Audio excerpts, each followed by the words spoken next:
Bismillahirrahmanirrahim.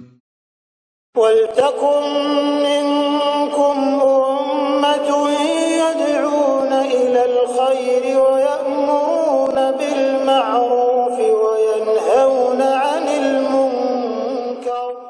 Assalamualaikum warahmatullahi wabarakatuh. Kalau sudah azan berkumandang jangan pernah beri ruang. Ngantuk, bangun. Bangun. Jangan pernah sedikit lagi. Itu bisikan-bisikan syaitan. Bangun. Jangan mengatakan lagi lelah, capek. Enggak. Kalau sudah azan berkumandang, capek itu hilang. Gimana ya? Bisa kira-kira paham ya? Kalau sudah azan berkumandang, tinggalkan semua itu. Apalagi yang senang main bola. Begitu azan berkumandang, biar mau ditendang bola itu, sudah hentikan. Itu namanya apa? Siap menerima perintah, siap dilarang. Dan itulah nanti intinya apa? Intinya tauhid rububiyah itu. Siap diperintah, siap dilarang. Ridha Allah adalah ridha yang tertinggi. Begitu Ibrahim besar anaknya 13 tahun, falamma balaga ma'ausa qala ya bunayya inni ara fil manam, saya melihat dalam mimpi, anni azbauka, saya menyembelih lehermu. Fanzur maza tara, bagaimana pendapatmu kalau saya sembelih lehermu? Coba lihat anak yang dididik akidah, dididik dengan iman. Ya abati if'al ma tu'mar, ayah kerjakan kalau itu perintah dari Allah. Sami'na wa ta'na satajiduni insyaallahu mina sabirin. Nah, kalau ada mesin penggerak kita beribadah begini, Pak, tidak ada lagi kata jauh. Ibrahim 1000 kilo, Palestina, Mekah lebih, jalan kaki, tidak ada tawar menawar, Pak.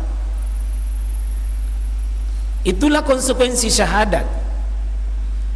Sudah berikrar, bersumpah, tidak ada tujuan tertinggi, ilahi rabbi, siap. Dan ini kita latih, Pak.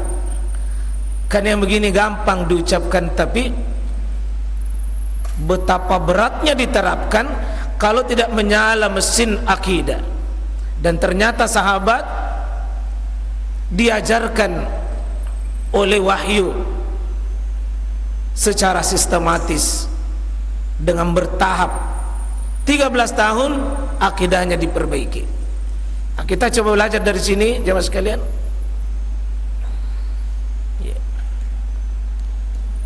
Perkara yang penting sudah kita paham bahwa annallaha razaqana, sungguh Allah memberikan kita rezeki, Allah yang mengatur kita, Allah yang berhak memerintahkan kita, genggam kita. Ini perkara yang kedua.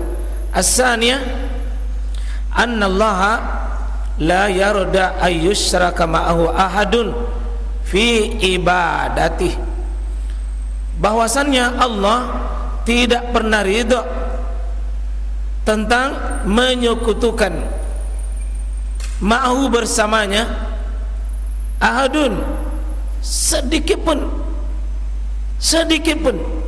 tidak diberi ruang. Tidak ada toleransi sedikit pun kesyirikan itu, ditutup rapat.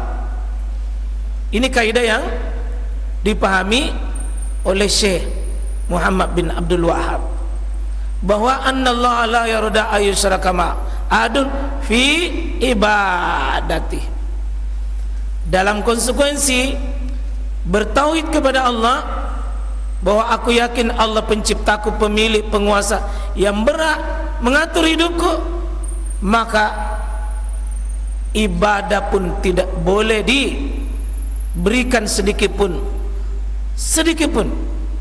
Nah, pada sebagaimana yang lalu kita sudah bahas itu, fala tad'u ma'allahi wala tad'u, jangan engkau, ya, ketika perintah pertama, ya ayuhan nasu budu rabbakumul ladzi khalaqakum, Allah yang menciptakan dirimu, Allah sebagai Tuhanmu, walladzina min qablikum la'allakum tattaqun, fala taj'alu lillahi andada. Itu larangan pertamanya, jangan pernah engkau memberi ruang ada andada saingan-saingan Allah di dalam perkara ketaatan. Di sini sebutkan la malak, meskipun itu malaikat sekalipun. Kalau ada ahadun begitu Pak ya, kalau ada ahadun begitu atau ahadan atau ahadin, itu mutlak sekecil-kecil apapun. La malakun, meskipun itu malaikat, dibuang itu. Dan artian jangan pernah disandingkan dalam beribadah kepada Allah, beribadah pula kepada malaikat. La malakun muqarrabun, malaikat yang paling dekat dengan Allah sekalipun, maka tidak boleh itu berdoa ya Jibril, ya Mikail, ya Israfil, ya Ridwan, ya Malik. Tidak boleh. Tidak boleh memanggil sebagai sebuah panggilan ibadah. Wala nabiyyun mursalun, dan tidak ada juga nabi sekalipun dia sebagai rasul tidak boleh diibadahi.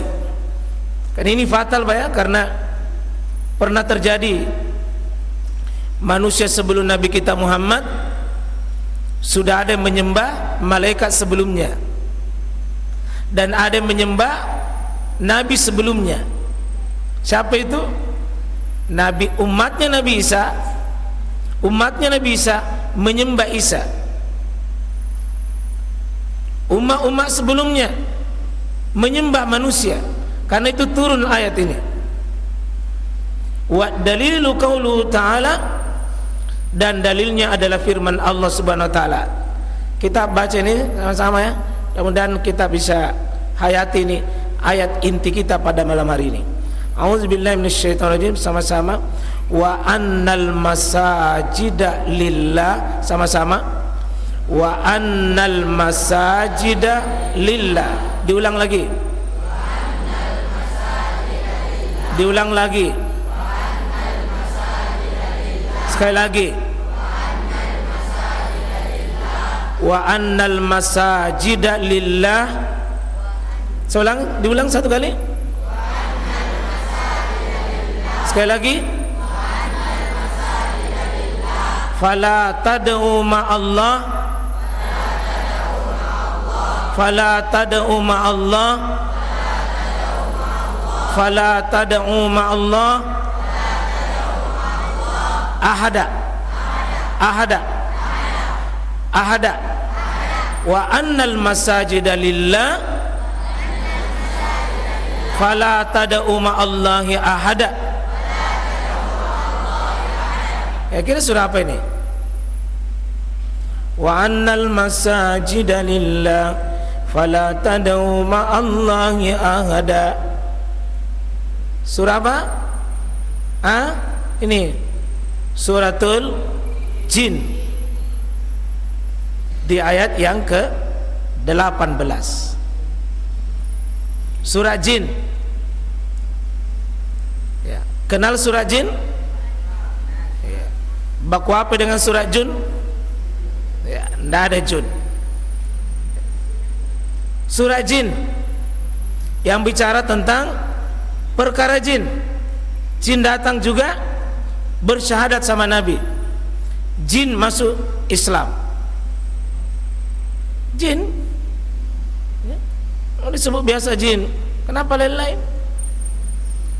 Jin itu makhluk Allah. Nah, di surah itu kita coba lihat ini ya. Wa dan anna, sesungguhnya al masajida, itu masjid-masjid, lillah, untuk Allah. Dan sesungguhnya masjid-masjid itu hanyalah untuk Allah.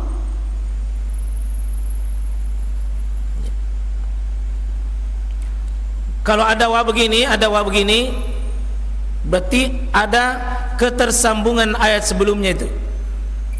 Kalau ada wa begini, namanya huruf ataf, atfun, huruf sambung, berarti menyambung ada ayat sebelumnya yang baru diberitakan ini. Berarti ada ayat informasi yang berkaitan dengan ini. Nanti silakan baca surat Jin, terutama ayat 2 dan seterusnya ke bawah. Kalau ada diikuti anna ini harfun nasa, harfun takkid, ditegaskan bahwa dan sungguh, berarti ada yang salah sebelumnya ini, Pak. Ada sesuatu yang salah sebelumnya ini pada makhluk jin dan manusia. Pada makhluk jin dan manusia ada sebelumnya ini, Allah inginkan diluruskan itu. Salah dua makhluk itu sebelumnya. Makhluk jin salah, makhluk manusia salah. Apa kesalahan jin? Salah karena mereka wattahaza sahib wala walada. Dia melantik Allah itu seperti punya pasangan, punya istri. Dan mereka melantik Allah itu punya juga keturunan. Salah. Kenapa jin manusia? Manusia kesalahannya di surah Jin apa? Melantik ada orang yauzuna. Mereka mengambil apa itu? Birijali minal jin. Mereka mengambil pendamping, mereka mengambil pelindung-pelindung dari mana? Jin. Itu ada kesalahan manusia itu. Mereka kadang-kadang minta pertolongan pada jin. Kalau mereka sakit, kadang jin mengobati, dipanggil jin obati. Dipanggil jin mengobati. Karena ada sesuatu mereka panggil jin. Akhirnya yauzun, mereka memanggil pelindung-pelindung. Dan bukankah berlindung selain kepada Allah itu adalah kesyirikan? Jadi kan ibadah itu Pak ya, bukan cuma sholat, bukan cuma puasa, bukan cuma haji, bukan umrah, bukan cuma baca Quran, tapi berlindung sesuatu selain kepada Allah sifatnya ibadah, itu juga kesyirikan. Itu ibadah itu.